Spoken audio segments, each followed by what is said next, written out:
Good morning, everybody. How are you all? It's Laura here from Clear Counselling. It's Wednesday, and I always come on a Wednesday with a little tip on managing and reducing your anxiety. So here I am, and today I'm going to be talking about those horrible physical feelings that you get with anxiety. So if you're watching live, it would be lovely for you to give me a little wave and say hello. And if you're watching on replay, then please do put a comment that you're watching on replay. That helps spread the video out to more people. So those horrible physical symptoms that come with anxiety. Now, if you are someone who struggles with anxiety on a regular basis, then I'm sure that you're going to be very familiar with all of these physical symptoms: the racing heart, the hyperventilating, the churning stomach, the lightheadedness, the sweaty palms. These are all things that can be alongside those feelings of anxiety. And it's nice to see some people coming on. Hello Stuart, Bridget, morning Adam, and hello Alex, thank you for the wave. So today I'm going to be talking about those physical symptoms, why we get those physical symptoms, and how you can help reduce those physical symptoms for yourself. And for those of you who don't know me, my name's Laura. I'm a counsellor and cognitive behavioural therapist. You can find out more about me on my website, www.cclearcounselling.co.uk. And if you do struggle with your anxiety, I have a wonderful Facebook group, Beating Anxiety, and actually a lot of what we're going to talk about today, I'm doing a challenge in the new year, a self-care audit, and that will be really helpful in helping you with your physical symptoms of anxiety. So you can always look to join that as well. So those physical symptoms that we get with anxiety, I am sure that a lot of people have felt them, whether you struggle with anxiety on a regular basis or you just feel anxiety occasionally in your life. So say, for example, you were asked to give a talk to a lot of people. Say at work, you're asked to present in front of a lot of work colleagues. You are going to get those physical symptoms. Your heart is going to probably be racing faster. Your tummy is probably going to be full of butterflies, and you may well find that you're feeling a little bit shaky and your voice shakes. If you're going for your driving exam, your driving test, or taking any exam, you're probably going to get some similar feelings like that. And if for some reason, maybe you stepped out into the road, and as you stepped out into the road, a car was coming and you quickly jumped back from that car, you are going to feel those physical symptoms of anxiety. You're probably going to stand on the side of the pavement and feel your heart racing, you're breathing much quicker, you're probably feeling very hot and sweaty, and there's that kind of overall feeling of that fear. And for people that probably worry a lot of their life, go through all these what ifs, catastrophizing about the worst case scenario happening in life, perhaps if you've got health anxiety and you're worrying about your health all the time, social anxiety, or where you're worrying about being in social situations, or if you've experienced some trauma and you're always kind of perhaps looking for the danger or frightened to go into certain situations, then you will probably be feeling these physical symptoms quite a lot of the time, because you're in this anxious state a lot of the time. And these physical symptoms can be exhausting, can be very scary, and they can lead to more anxiety, because quite often when we get these physical feelings, we start to feel there's something wrong with us, and then that leads to further anxiety, and we can get into this vicious cycle of anxiety, horrible physical symptoms, more anxiety, more physical symptoms. But of course, these physical symptoms are just a natural part of anxiety. And as I say, they will happen for everyone when we feel in an anxious moment. But if your anxiety is with you all the time, it can become really exhausting to struggle with these physical feelings all of the time. And what's causing them are certain hormones in our body. We have two hormones, cortisol, that comes when we're very stressed. So we release more cortisol into our body when we're stressed. And if we've got ongoing stress, we're going to keep pumping more cortisol into our body. And when we're feeling anxious, we're feeling scared or fearful or feel that something is threatening to us, a bit like talking in public or having a driving test or being rescued from a car that's approaching us, our anxiety is automatically going to trigger our fight or flight response, and that pumps our body full of a hormone called adrenaline. And what these hormones, cortisol and adrenaline, are doing is trying to motivate you and get you to act, to either run away from what is scaring you or what is frightening, or to fight back against what is frightening.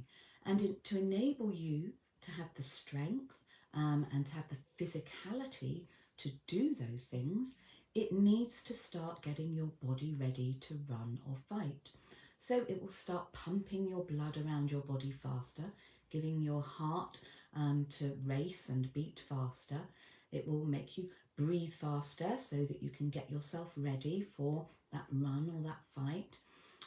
Your stomach is churning because actually probably what it's trying to do is empty your tummy, because you can run faster when you have an empty tummy, and you'll quite often find that you're going to the toilet more. And you get hot and sweaty because all of your blood is going to your main arteries, and it's going to all those main muscle groups. And so it's kind of, cooling down the rest of your body so that you can really have your major muscle groups working hard.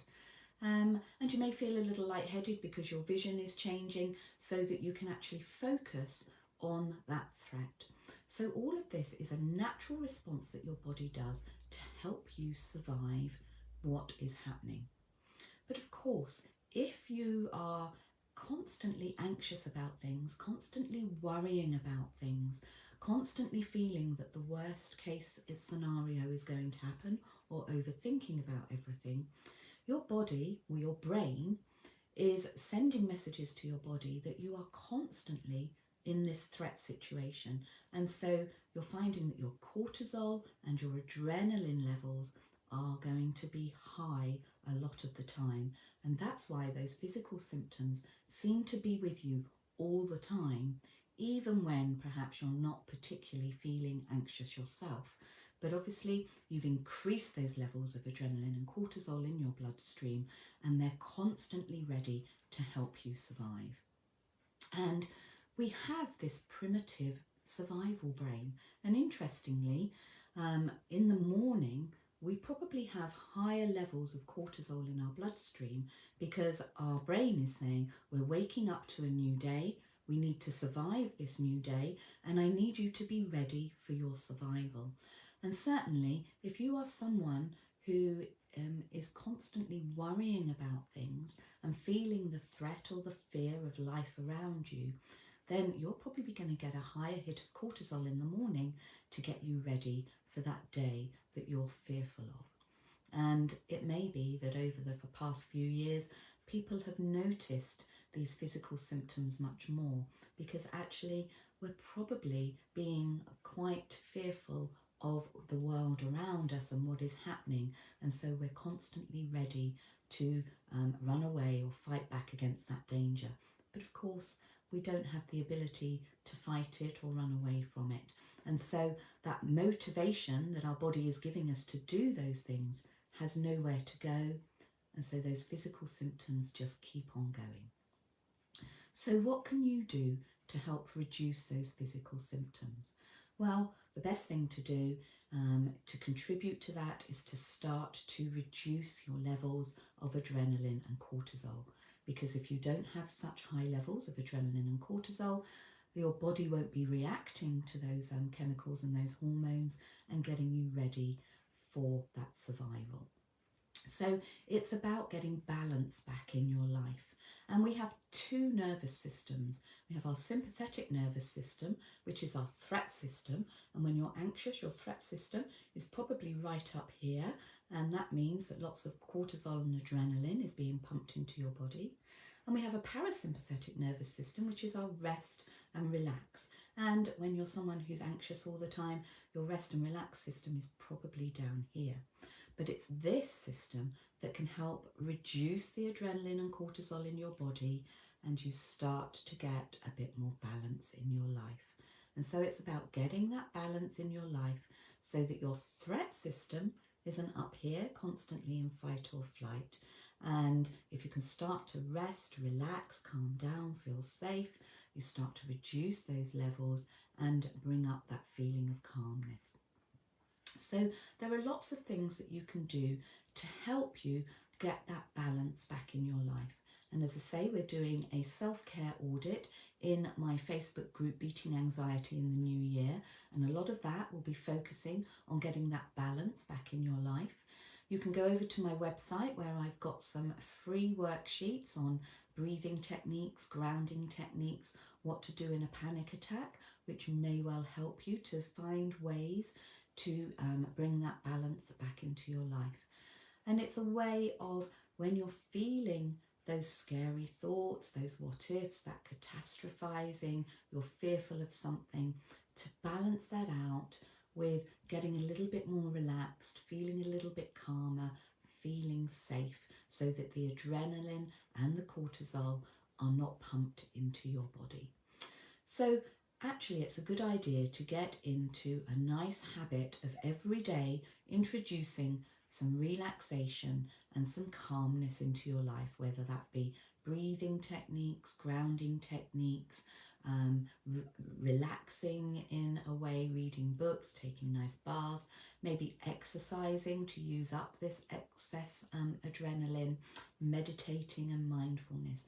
So there are lots of things that you can do to help contribute to bringing down your levels of these hormones that activate you into action and increase your anxiety and those physical symptoms of your anxiety. So it's about trying to get your life into a habit of doing some of these things that will get that balance back in your life. So I hope that's been helpful to you today. Think a little bit about getting balance back in your life. And as I say, if you want to join in with the self-care audit, which will really help you think about how you can get that balance back in your life, then you can join my group, the Facebook group, Beating Anxiety, and join in the week-long self-care audit that we're going to be doing from the 10th of January. And as I say, if you want some of the free worksheets and things, then pop on over to my website, www.seeclearcounselling.co.uk. And I'll be back again next week with some more tips on how to reduce and manage your anxiety. And thank you to Sue, Lorraine, Adam, Bridget, Alex and Stuart for watching this morning. I hope that's been helpful to you. And anyone else who's watching on replay, please let me know. And if you have any comments or any questions, please pop them in the comments below and I'll happily come and answer them for you. Take care everyone. Have a nice week. Bye for now.